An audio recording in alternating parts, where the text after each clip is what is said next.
ಶಿರಗಾಂವ್ ಗ್ರಾಮ ಪಂಚಾಯಿತಿಯಲ್ಲಿನ ಭ್ರಷ್ಟಾಚಾರ ಖಂಡಿಸಿ ಚಿಕ್ಕೋಡಿ ತಾಲೂಕು ಪಂಚಾಯಿತಿ ಎದುರು ಕರವೇ ಕಾರ್ಯಕರ್ತರು ಪ್ರತಿಭಟನೆ ನಡೆಸಿದ್ರು. ಕೇಂದ್ರ ಸರ್ಕಾರದ ನರೇಗಾ ಯೋಜನೆಯಲ್ಲಿ ಭಾರಿ ಗೋಲ್ಮಾಲ್ ಮಾಡ್ತಾ ಇದ್ದಾರೆ. ಸರಿಯಾಗಿ ಕಾಮಗಾರಿ ಮಾಡದೆ ಕಳಪೆ ಕಾಮಗಾರಿ ಮಾಡಿ ಜೊತೆಗೆ ಕೊಟ್ಟಿ ಬಿಲ್ ಸೃಷ್ಟಿಸಿ ಲಕ್ಷಾಂತರ ರೂಪಾಯಿ ಅನುದಾನ ಹಣ ಲಪಟಾಯಿಸ್ತಾ ಇದ್ದಾರೆ ಎಂದು ಆರೋಪಿಸಿ ಚಿಕ್ಕೋಡಿ ತಾಲೂಕಾ ಕರವೇ ಅಧ್ಯಕ್ಷ ಸಂಜು ಬಡ್ಗೇರ್ ನೇತೃತ್ವದಲ್ಲಿ ಕಾರ್ಯಕರ್ತರು ಸೇರಿ ಪ್ರತಿಭಟನೆಯನ್ನು ನಡೆಸಿದ್ರು. ಗ್ರಾಮ ಪಂಚಾಯತಿ ಅಧಿಕಾರಿಗಳಿಗೆ ಎಲ್ಲ ಭ್ರಷ್ಟ ಅಧಿಕಾರಿಗಳಿಗೆ ಬೇಕೇ ಬೇಕು,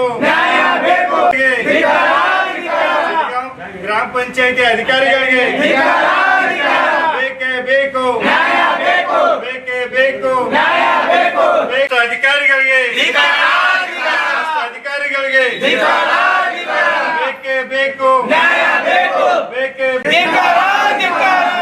ಅಧಿಕಾರಿಗಳಿಗೆ ಪಂಚಾಯತಿ ಅಧಿಕಾರಿಗಳಿಗೆ ಶಿರಗಾಂವ್ ಪಂಚಾಯಿತಿ ನರೇಗಾ ಯೋಜನೆ ದುರ್ಬಳಕೆ ಮಾಡಿಕೊಳ್ಳುತ್ತಿದ್ದಾರೆ. ಅಲ್ಲಿಯ ಅಧಿಕಾರಿ ಹಾಗೂ ಆಡಳಿತ ಮಂಡಳಿ ಕಳಪೆ ಕಾಮಗಾರಿ, ಜೆಸಿಬಿ ಸೇರಿದಂತೆ ಮಷೀನ್ ಮೂಲಕ ಕಾಮಗಾರಿ ಮಾಡಿ ನಕಲಿ ಬಿಲ್ ಸೃಷ್ಟಿಸಿ ಲಕ್ಷಾಂತರ ಹಣ ಗುಳುಂ ಮಾಡ್ತಾ ಇರೋದು ಬೆಳಕಿಗೆ ಬಂದಿದ್ದು, ಅವರ ವಿರುದ್ಧ ಕ್ರಮ ಜರುಗಿಸುವಂತೆ ಮೇಲಾಧಿಕಾರಿಗಳಿಗೆ ಈಗಾಗಲೇ ಮನವಿ ಮಾಡಿದ್ದೇವೆ. ಆದರೆ ಇನ್ನೂವರೆಗೆ ಯಾವುದೇ ಕ್ರಮ ಕೈಗೊಂಡಿಲ್ಲ. ಆದ್ದರಿಂದ ಕೂಡಲೇ ಪರಿಶೀಲನೆ ನಡೆಸಿ ಅವರ ವಿರುದ್ಧ ಕ್ರಮ ಕೈಗೊಳ್ಳುವಂತೆ ಒತ್ತಾಯಿಸಿ ಪ್ರತಿಭಟನೆಯನ್ನ ನಡೆಸಿದ್ರು. ಶಿರಗಾಂವ್ ಗ್ರಾಮ ಪಂಚಾಯತಿ ಭ್ರಷ್ಟ ಆಗೈತಿ. ಅದರಿಂದ ಈಗ ಉದ್ಯೋಗ ಮಾಡೋಂಥ ವ್ಯಕ್ತಿಗಳಿಗೆ ಉದ್ಯೋಗ ಕಲ್ಪಿಸಿಕೊಡ್ತಾ ಇಲ್ಲ. ಗ್ರಾಮ ಪಂಚಾಯತಿ ಅವರು ತಮ್ಮ ಇದನ್ನು ಒಳಗೆ JCP ಹಚ್ಚಿ ಕೆಲಸ ಮಾಡ್ತಾ ಇದ್ದಾರೆ ನರೇಗಾ ಯೋಜನೆ ಒಳಗೆ.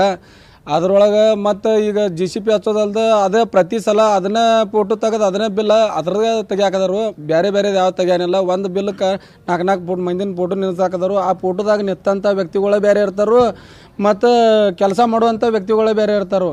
ಕೆಲಸ ಮಾಡಿದಂಥ ವ್ಯಕ್ತಿಗಳ ಹೆಸರಲ್ಲಿ ಬಿಲ್ ಇಲ್ಲ. ಆದರೆ ಹೋಗಿ ಫೋಟೋ ತಕ್ಕೊಂಡು ಏನು ನಿಂದ್ರಾಕದಾರು ಅವ್ರ ಹೆಸರಲ್ಲಿ ಬಿಲ್ಗಳು ಆಗ್ತಾ ಇದ್ದಾವೆ. ಅದನ್ನು ತಡೆ ಹಿಡಿಬೇಕಂತ ನಾವು ವಿನಂತಿ ಮಾಡ್ಕೋತೀವಿ. ಇಷ್ಟ ಸರ್ಕಾರ ಕೇಂದ್ರ ಸರ್ಕಾರದಿಂದ ಸಾಕಷ್ಟು ಅನುದಾನ ಬರ್ತಿತ್ತು ಪಂಚಾಯತಿಗಳಿಗೆ. ಆದರೆ ಇವರು ಸರಿಯಾಗಿ ಅದ ಅಭಿವೃದ್ಧಿಗೆ ಬಳಸದೆ ತಮ್ಮ ಸ್ವಾರ್ಥ ಮತ್ತು ಪ್ರತಿಷ್ಠೆಗೆ ಬಳಸುವಂಥ ಕೆಲಸ ಮಾಡೋದಾರು. ಅಲ್ಲಿ ಶಿರಗಾಂವ್ ಗ್ರಾಮ ಪಂಚಾಯತಿ ಅಧ್ಯಕ್ಷರ ಮತ್ತು ಎಲ್ಲ ಸದಸ್ಯರು ಸೇರಿಕೊಂಡು ಮತ್ತು ತಾಲೂಕು ಪಂಚಾಯತಿ ಮತ್ತು ಗ್ರಾಮ ಪಂಚಾಯತಿ ಎಲ್ಲರೂ ಸದಸ್ಯರು ಅದ್ರಾಗ ಭಾಗಿಯಾಗಿದ್ದರು.